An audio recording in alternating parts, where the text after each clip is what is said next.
అందరికీ నమస్కారం. ఈరోజు సాంబార్ చేసి చూపిస్తున్నాను. చాలా టేస్ట్ ఉంటది. ముక్కలు పచ్చివాసన లేకుండా మంచిగా ఉడికే విధంగా సాంబార్ కూడా మంచి టేస్ట్‌తో చాలా నచ్చుతుంది. ఒకసారి నేను చేసినట్టు చేయండి. కొంచెం ప్రాసెస్ ఎక్కువే ఉంటది కానీ చాలా టేస్ట్ ఉంటది. సాంబార్ చేసుకునేటప్పుడు ఈ ముక్కలు ఒక్కోసారి ఎక్కువ ఉడికిపోతాయి. ఒక్కోసారి ఉడకవు.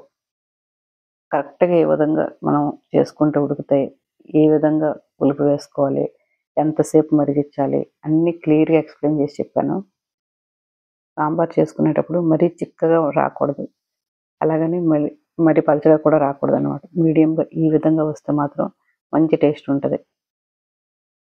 వేసిన ముక్కలు కూడా చాలా సమానంగా ఉడికాయి. సాంబార్ కోసం కందిపప్పు మాత్రమే తీసుకున్నాను. చాలామంది పెసరపప్పు, కందిపప్పు 2 వేస్తారు. నేను ఓన్లీ కందిపప్పు వేశాను. ఒక కప్పు తీసుకొని 2 సార్లు మంచిగా కడిగేసి, మంచినీళ్ళు వేసి ఒక 10 నిమిషాలు పక్కకు పెట్టేసుకున్నాం. పప్పు నానబెట్టిన తర్వాత చింతపండు నానబెట్టుకోవాలి. చింతపండు కూడా మీ టేస్ట్‌కి తగ్గట్టు. నేనైతే 2 నిమ్మకాయల సైజ్ అంతా తీసుకున్నాను చింతపండు. 2 సార్లు మంచిగా కడిగేశాను. కడిగి ఇది కూడా నానబెట్టి పక్కకు పెట్టేసుకోవాలి. పప్పు ఉడికిచ్చే ముందు ఈ విధంగా నానబెట్టుకుంటే మంచిగా రసం అంతా వచ్చేస్తది. చింతపండు, కారం, ఉప్పు ఎవరి టేస్ట్‌కి తగ్గట్టు వాళ్ళు వేసుకోవచ్చు. కొంతమంది ఎక్కువ తింటారు, కొంతమంది తక్కువ తింటారు కదా! ఆ విధంగా కుక్కర్ తీసుకొని 10 నిమిషాల పాటు నానబెట్టిన ఆ పప్పును వేసేసేయాలి. వేసి ఈ పప్పు పచ్చి వాసన రాకుండా ఉండడం కోసం కొంచెం పసుపు వేశాను. ఒక స్పూన్ వరకు ఆయిల్ వేశాను. హాఫ్ స్పూన్ వరకు సాల్ట్ వేశాను. ఈ 3 వేస్తే మాత్రం పచ్చి వాసన రాదు. చాలా టేస్ట్ ఉంటది సాంబారు. ఈ విధంగా వేసి కుక్కర్ విజిల్ పెట్టేసేయాలి. 3 విజిల్లు హైలో ఉన్న తర్వాత సిమ్‌లో పెట్టేసి ఇంకో విజిల్ వచ్చిన తర్వాత స్టవ్ కట్టేసేయాలి.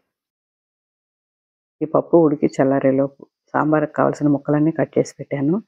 ఇవి మీ టేస్ట్‌కి తగ్గట్టు ఇంట్లో ఉన్న దాన్ని బట్టి మీరు ముక్కలు వేసుకోవచ్చు. ఆనియన్ మాత్రం ఎక్కువ వేయొద్దు. నేను ఒకటి మాత్రమే వేశాను. కొంచెం పెద్ద సైజు. పచ్చిమిర్చి 5 వేశాను. ముందు ఆనియన్, పచ్చిమిర్చి 3 స్పూన్ల ఆయిల్ వేసి ఫ్రై చేసుకోవాలి. అది కొంచెం ఫ్రై అయిన తర్వాత మాత్రమే ఈ ముక్కలన్నీ వేసుకోవాలి. ఇలా ముక్కలన్నీ ఆయిల్‌లో ఫ్రై చేయటం ద్వారా పచ్చివాసన లేకుండా ఉంటాయి. ఫాస్ట్‌గా ఉడికిపోతాయి. ఉడికిపోయి మంచి టేస్ట్ ఉంటది సాంబార్ కూడా. మంట అడ్జస్ట్ చేసుకుంటూ ముక్కలన్నీ మంచిగా ఫ్రై చేసుకోవాలి. మూత పెట్టి మగ్గే విధంగా చూసుకోవాలనమాట. ఆయిల్‌లో అయితే ఫాస్ట్‌గా మగ్గుతాయి. ముక్కలు ఉడికేలోపు పప్పు చల్లారిందో లేదో చూసుకోవాలి. చింతపండు కూడా రసం తీసి పక్కకు పెట్టుకోవాలి. పప్పు బాగా చల్లారిన తర్వాత మాత్రమే మిక్సీకి వేసుకోవాలి. వేడిగా ఉంటుండగా వేయకూడదు. తుల్లుతుంది చూసుకోండి.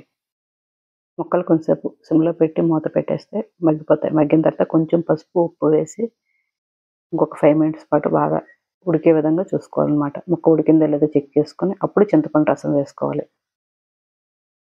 ఉప్పు, పసుపు వేసిన తర్వాత మాత్రమే టమాటా వేసుకోవాలి. ముందే టమాటా వేస్తే ముక్కలు ఉడకవు. టమాటా వేసి మూత పెట్టేస్తే 5 మినిట్స్ తర్వాత ఆ టమాటాలో వచ్చిన వాటర్‌కి ఉప్పు, పసుపు వేసాం కదా! దానికి మంచిగా ముక్కలు ఈ విధంగా వన్ బై వన్ వేసుకొని సిమ్‌లో పెట్టి ఫ్రై చేసుకోవడం ద్వారా మంచిగా ఉడుకుతాయి. మంచి టేస్ట్ వస్తది సాంబార్. డైరెక్ట్‌గా సాంబార్‌లో మనం పప్పు, చింతపండులో ముక్కలు వేసేస్తే మంచిగా ఉడకవు. పచ్చి వాసన వస్తదనమాట. ఈ విధంగా చేయండి చాలా మంచిగా ఉడుకుతాయి. ముక్క ఉడికిందో లేదో చెక్ చేసుకున్న తర్వాత మాత్రమే చింతపండు రసం వేసుకోవాలి. చింతపండు రసం వేసిన తర్వాత ఒక హాఫ్ లీటర్ వరకు చింతపండు రసం వేశాను. హాఫ్ లీటర్ వాటర్ వేశాను. పులుపు అడ్జస్ట్ చేసుకోనమాట. ఆ చింతపండు రసం బాగా మరుగుతున్నప్పుడు మాత్రమే పప్పు వేసుకోవాలి. బాగా మరగాలనమాట. తెరులుతది కదా! తెరిలేటప్పుడు మనం మిక్సీ చేసుకొని పప్పుని బాగా మెత్తగా పేస్ట్ చేసేసేయాలి. జ్యూస్ జార్ ఉంటది కదా! పెద్ద జారు. ఆ జార్‌లో వేసుకుంటే మంచిగా ఫైన్‌గా మిక్సీ అయిపోతుంది. ఆ పప్పుని ఇంకా మరుగుతున్న చింతపండు ముక్కల్లో వేసేసేయాలి. వేసి మంచిగా మరగబెట్టుకోవాలి. పప్పంతా పలుకులు లేకుండా ఈ విధంగా ఫైన్‌గా వచ్చే విధంగా మిక్సీ చేసుకోవాలి. ఇలా మరుగుతున్నప్పుడు పప్పును వేసేసేయాలి. పప్పు వేసి వాటర్ వేసుకోవాలి. ఇంకా మిక్సీ జారే కడిగి ఎన్ని వాటర్ సరిపోతాయో ఆ విధంగా వేసుకోవాలి. థిక్‌నెస్ ఇక్కడే మనం చూసుకోవాలనమాట. థిక్‌గా ఉంది కదా! ఇంకొక హాఫ్ లీటర్ వరకు వాటర్ వేశాను. ఈ టైంలో కొంచెం సాల్టు, కారం వేసి పులుపు కూడా చెక్ చేసుకోవాలనమాట. మనం టేస్ట్ చూస్తే పులుపు సరిపోయిందో లేదో చూసుకోవాలి ఇక్కడే. మీ టేస్ట్‌కి తగ్గట్టు అన్నీ సరిపోయాయో లేవో చూసుకోవాలనమాట. చూసుకొని ఇంకా మరిగిచ్చాలి బాగా. ఒక 10 మినిట్స్ పాటు మరిగిచ్చాలి. సాంబార్‌కి, రసంకి వాటికి గళ్ళుప్పు వేస్తేనే బావుంటది. గళ్ళుప్పు వేశాను సరిపోయే విధంగా. కారం కూడా ఒక స్పూన్ వేశాను. వేసి మంచిగా మరగాలి. బాగా తెరలుగా మరగాలండి. మరిగిన తర్వాత మాత్రమే సాంబార్ పొడి వేసుకోవాలి. మంట పెద్ద బర్నర్ మీద కాకుండా చిన్న బర్నర్ మీద హైలో పెట్టుకుంటే మంచిగా మరుగుతుంది సాంబారు. మరిగిన తర్వాత ఇంకా ఎంటీఆర్ సాంబార్ పౌడర్ వేసాను. 1 స్పూన్ వరకు వేసాను. వేసి ఒక 2 మినిట్స్ ఉంచిన తర్వాత స్టవ్ కట్టేసేయడమే. స్టవ్ కట్టేసి మూత పెట్టేసేయాలి. బెల్లం మీ టేస్ట్‌కి తగ్గట్టు.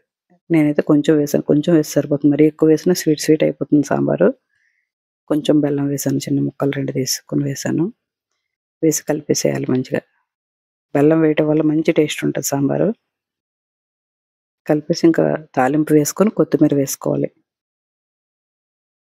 సాంబార్ తాలింపు కోసం కూడా నువ్వుల నూనె వేసాను నేను.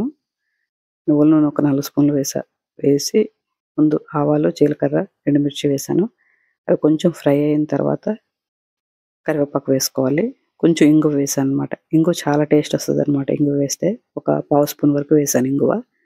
కరివేపాకు వేసి వెల్లుల్లిపాయ రెబ్బలు ఒక 4, 5 దంచేసి వేసాను. ఇంకా స్టవ్ కట్టేసి ఈ పోపు ఆ సాంబార్లో వేసుకోవడమే.